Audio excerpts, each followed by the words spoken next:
Ya, ahora habla tú harto, ¿ah? ¿Vamos ya? ¿Todo bien? Ricardo, ¿estás escuchando?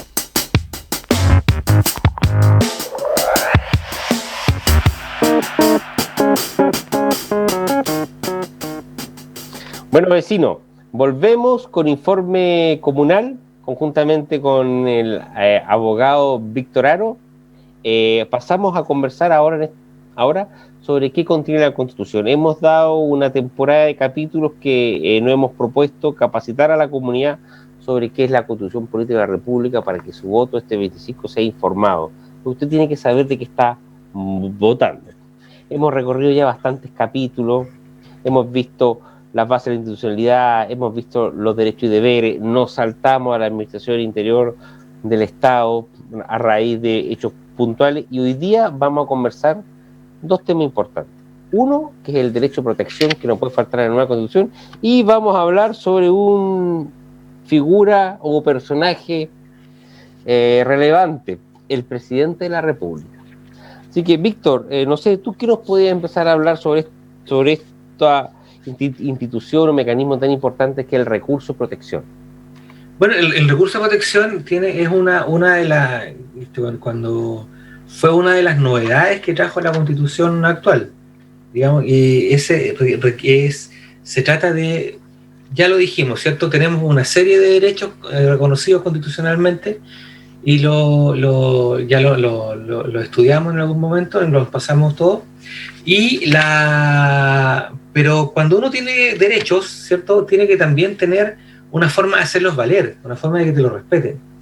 Y para eso la Constitución entrega este recurso de protección de las garantías constitucionales, que dice, está en el artículo 20 de la Constitución, y dice que el que por causa de actos u omisiones arbitrarios o ilegales sufra privación, perturbación o amenaza en el legítimo ejercicio de sus derechos y garantías establecidos en el artículo 19, números, enumera varios, no son todos, eso lo vamos a Mira, ver. yo lo tengo acá.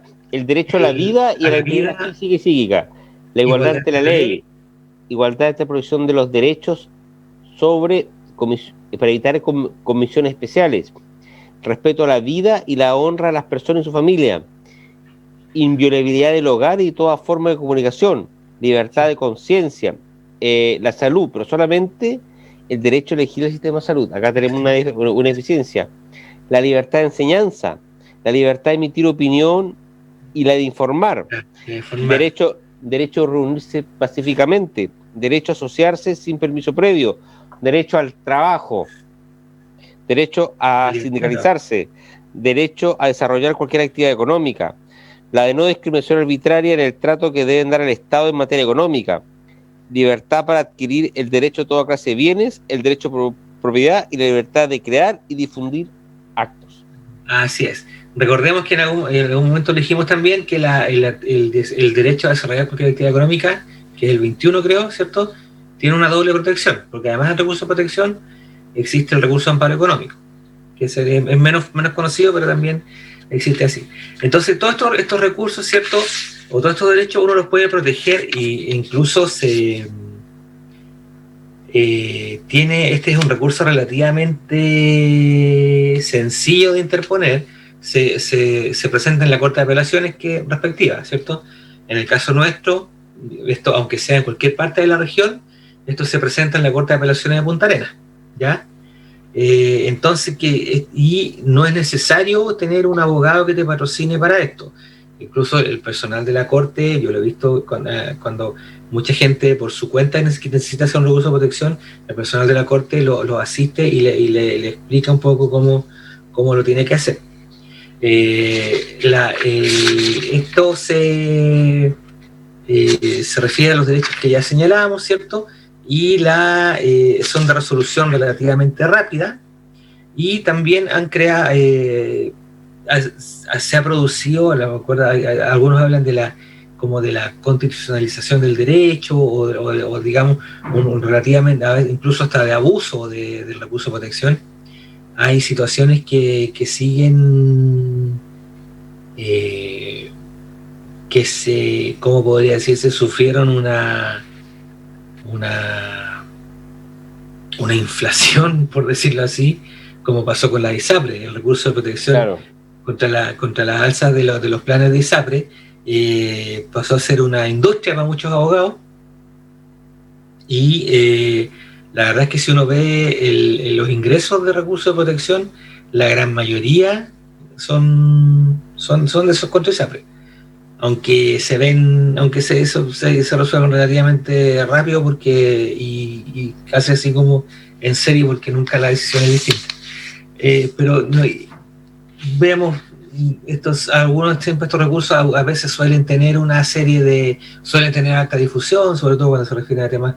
Hace poco hablamos nosotros de recursos, un recurso de protección al derecho al medio ambiente con respecto a la tala de los árboles de la Plaza de Armas. Claro, ¿Te acuerdas? exactamente, que está en la Corte Suprema. Está en la Corte También Suprema ahora. ¿Sí? los vecinos, por el tema de las canteras, también presentaron recursos de protección. Después los canteros presentaron otro contra la municipalidad y contra los vecinos. Se produce, cosa que está bien y que está mal. Está bien que la gente acceda a la protección constitucional de los derechos. Y como toda norma, el problema es el abuso. El abuso.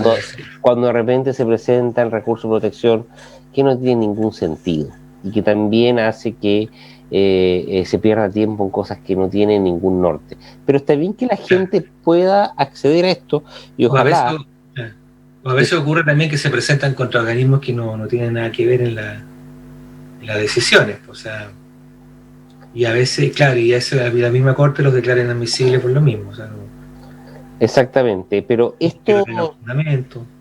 Sí, yo creo que esto habla mucho de la hoja en blanco, pero un recurso de protección que establezca la salvaguarda de los derechos esenciales de las personas, creo que es una figura que ya no se puede olvidar y que cualquier constitución nueva constitución o modificación, porque también tenemos que entender que yo, por más que esté en el rechazo, como hemos visto acá, es necesario modificar algunos pasajes de la Constitución.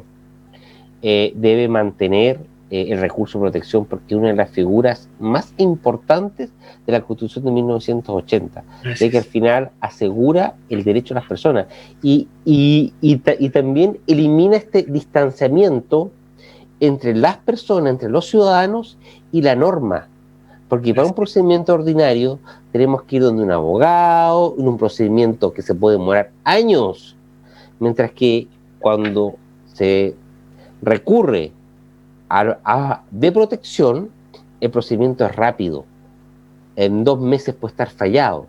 Entonces es una figura muy importante en nuestra legislación, en nuestro ordenamiento jurídico. Así es, yo creo que indiscutiblemente fue un gran avance de esta Constitución establecer el recurso de protección. Incluso es anterior a la Constitución, porque esto se estableció en las llamadas actas constitucionales que se dictaron por ahí, que fueron un antecedente de la Constitución, se dictaron, si mal no recuerdo, por el 75 o 76. Y después, ¿cierto? Cuando ya comenzó a regir la Constitución misma, ya se incorporó al texto constitucional. Lo otro, bueno, eso, un alcance así como, no confundirlo con el recurso de amparo, que a veces incluso uno en medio de comunicación a veces lo confunde. Claro. El recurso de amparo es bien específico, o habeas corpus también le llaman, ¿cierto? Que ese es muy antiguo, viene de la Carta Inglesa, 1215, ¿no? Sí, donde tuvo su principal auge la Revolución Francesa. También, pues, claro. Pero eso se trata de proteger la libertad personal. O sea una detención arbitraria o un arraigo arbitrario, cualquier cosa que tenga que ver con tu libertad personal, o sea, con el derecho del 19 número 7, me parece, ahí procede el recurso de amparo, en lo demás el recurso de protección. Entonces no son la misma cosa, eso hay que tenerlo claro. Claro, yo podría decir que el habeas corpus es una figura de muy larga data y fue el primer acción constitucional que se vio que era que las personas que estaban privadas de libertad por alguna autoridad podían solicitar que sean vistas presencialmente ante el rey o ante la máxima autoridad para que vea su cuerpo y él pueda exponer la circunstancia arbitraria por la cual estaba detenido. Pero se llama habeas corpus. Por eso Veamos el cuerpo. Veamos el cuerpo. Efectivamente, está detenido o no está detenido. ¿Y cómo está? Y esto se fue traspasando durante los años, y el recurso de protección es una ampliación, una modernización de ese habeas corpus que amplía los derechos que tienen un resguardo constitucional. Entonces, tienen ese origen importante, que es que la autoridad máxima tenga un contacto directo con una infracción a una garantía constitucional. Eso es el sentido del habeas corpus, que derivó en el recurso de protección, porque lo que busca es proteger el derecho de las personas. Que en el fondo, que el derecho no sea solamente, no esté en la letra de la Constitución, sino que se haga efectivo en la realidad. Esa es la, claro, ahora también ha ido variando, porque en la antigüedad las detenciones eran mucho más arbitrarias y no había tantos derechos constitucionales que proteger, pero actualmente las detenciones arbitrarias son mínimas, porque hay todo un procedimiento, incluso está garantista.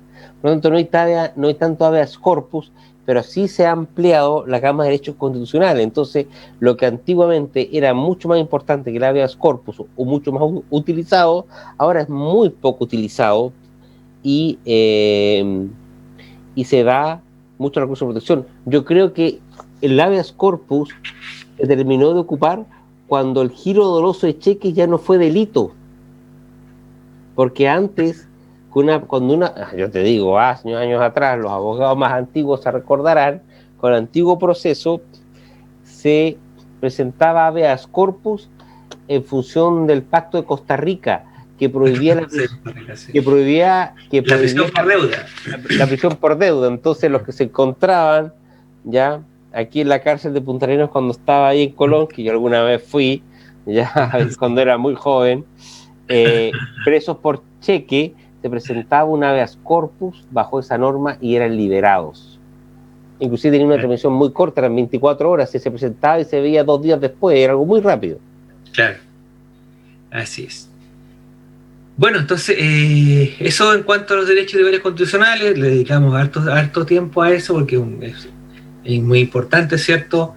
Y son, tal como se dijo, son esta especie de Bill of Rights, como dicen en Estados Unidos, esta declaración de derechos, sin duda que va a tener, debe estar, o sea, tiene que estar en toda constitución, así que obviamente hay cosas que son discutibles y que se deben ampliar, quizá otras se deben restringir, quién sabe, pero sí, toda constitución debe tener esta llamada de una carta de derechos.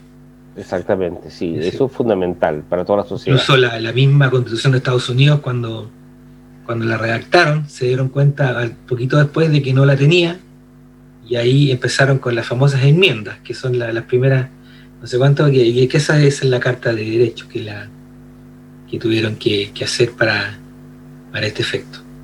Entonces ahora pasaríamos a ver ya a la otra parte, la parte orgánica de la Constitución, que se refiere a los poderes, a los organismos, a cómo se generan, cómo funcionan y cómo se distribuyen las facultades.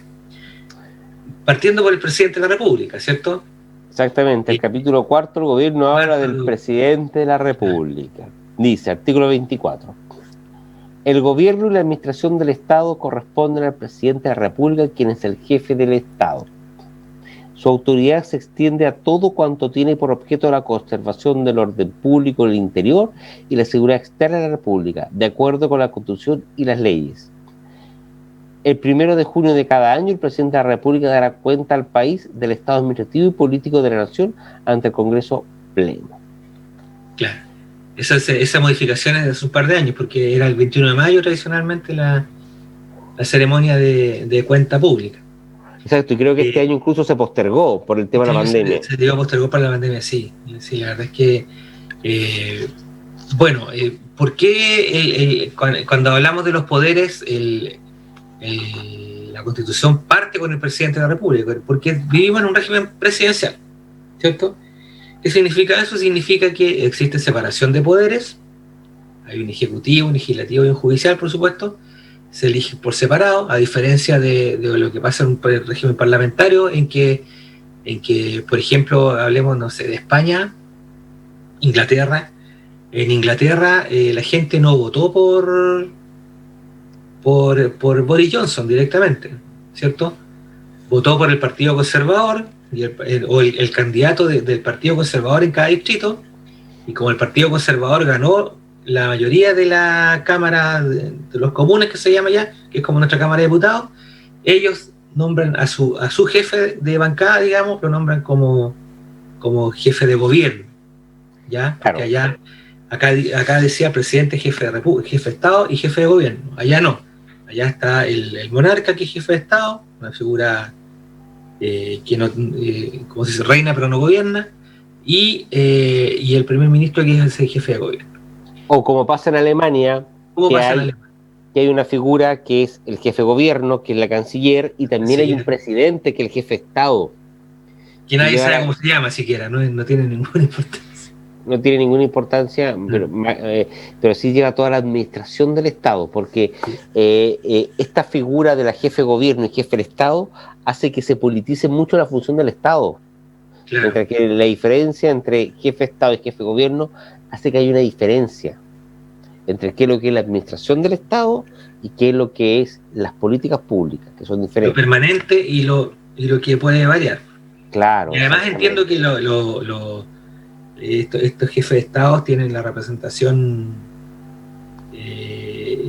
diplomática o internacional, digamos, y también se hacen cargo del tema de defensa, que eso son como temas, entre comillas, de Estado, que les llaman, que siempre es aconsejable que estén un poco más alejados de los vaivenes políticos. Esa es como la idea que tiene ese régimen.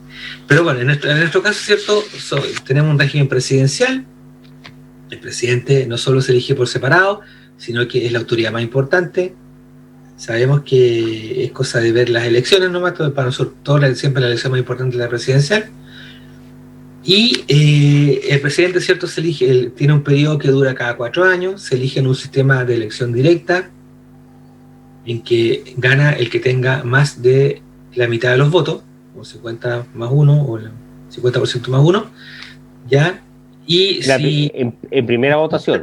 Claro, si ningún candidato obtiene esa votación, o sea, supongamos que hay más de 2 y nadie alcanza el 50%, se hace una segunda votación, que todos la conocemos como segunda vuelta, que ya es prácticamente una regla. Ya sería muy extraño que alguien ganara en primera vuelta una elección presidencial. El último presidente que ganó en primera vuelta fue Eduardo Frei. Eduardo Frei, el 93 fue eso, me imagino. El 93, claro. ¿Y cuándo son las elecciones? Sí, dice la Constitución, son el tercer domingo de noviembre, la primera votación, y la segunda 4 domingos después. Pues, exacto. Así que se hace... Aquí va a ser el 21 de noviembre del 2021, y después sería aproximadamente el 19 de diciembre del 2021. Porque te acuerdas que antes, por ejemplo, para la primera elección de Piñera, la segunda vuelta pasaba enero. Claro, lo que no era conveniente. Sí. Bueno, mira, ¿qué jura el presidente de la República? Porque es electo y debe jurar ante el Congreso Pleno. Jura: el presidente electo prestará ante el presidente del Senado juramento, promesa de primero, desempeñar fielmente el cargo de presidente de la República. Mira, conservar la independencia de la nación. Esto es un resabio de nuestra independencia. Sí. Guardar y hacer guardar la Constitución y las leyes, y de inmediato asumir sus funciones. Como para que no le pase lo que le pasó a Francisco de Miranda, que al final, por pactar con los españoles, fue exiliado y condenado. Bueno, pero eso ya es historia de los albores de nuestra independencia americana.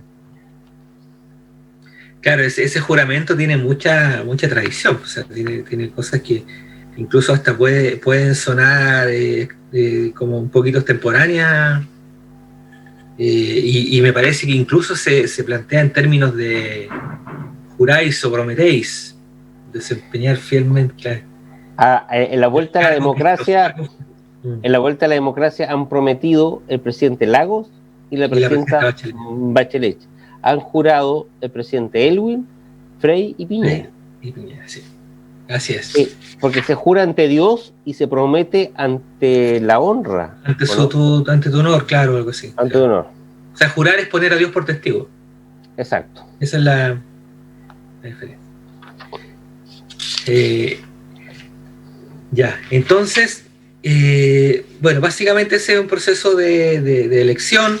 También la Constitución regula situaciones de qué pasa si por impedimento el presidente electo estuviera impedido de tomar posesión del cargo, ¿cierto? Sí, un conjunto de normas bien engorrosas, y sí, producto de que no está la figura del vicepresidente, porque claro, ahí incluso cuando el presidente por alguna razón no puede ejercer su cargo, que normalmente es cuando viaja al extranjero, que ha sido en el último año, ¿cierto? Le subroga el ministro que hoy día hay 24 ministros, ¿cierto?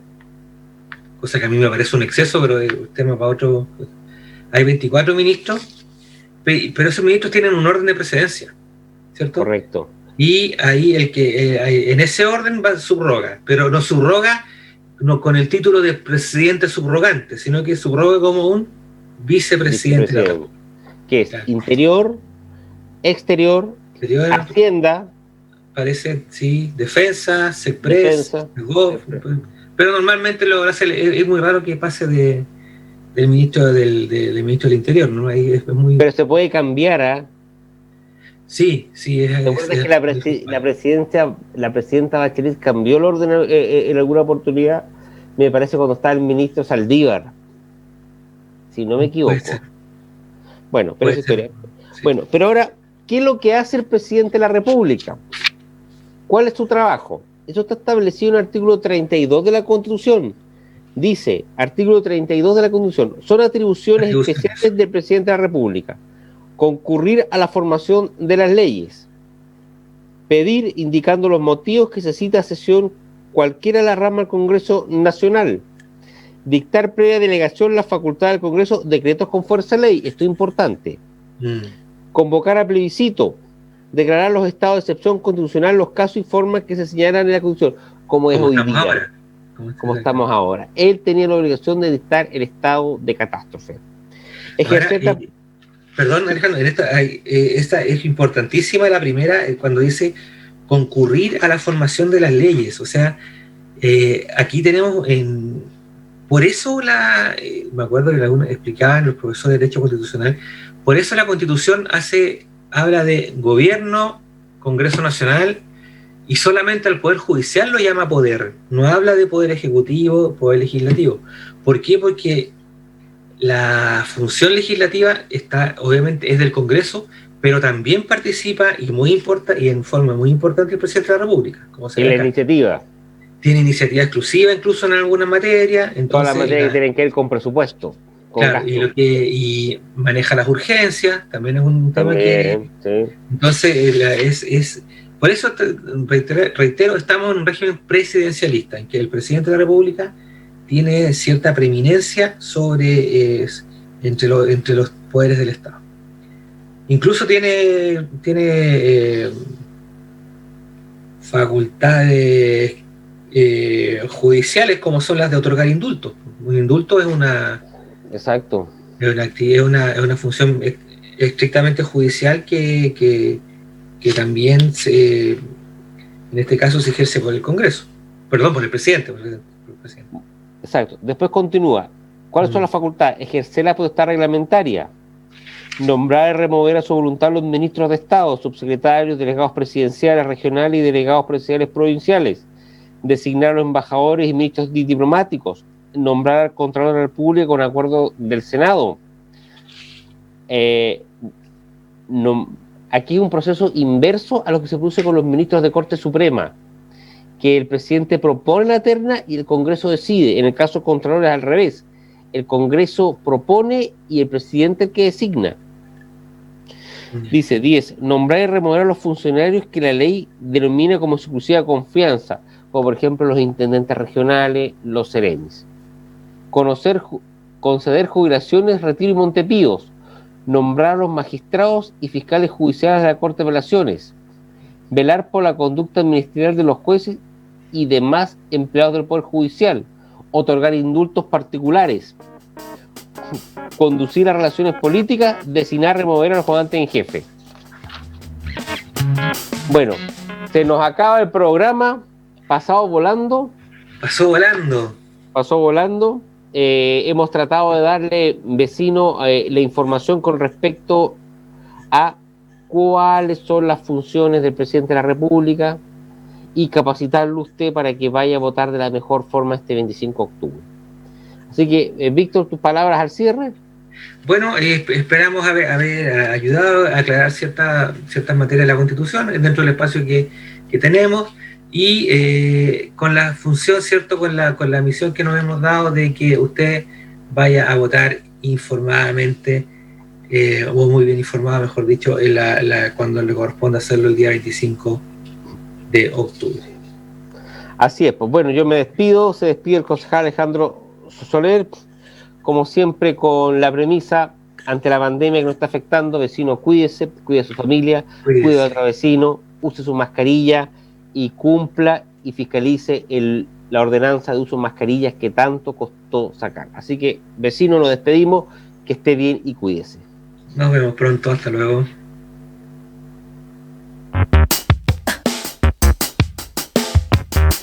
Polar Comunicaciones presentó Informe Comunal con el concejal Alejandro Soler Gutiérrez.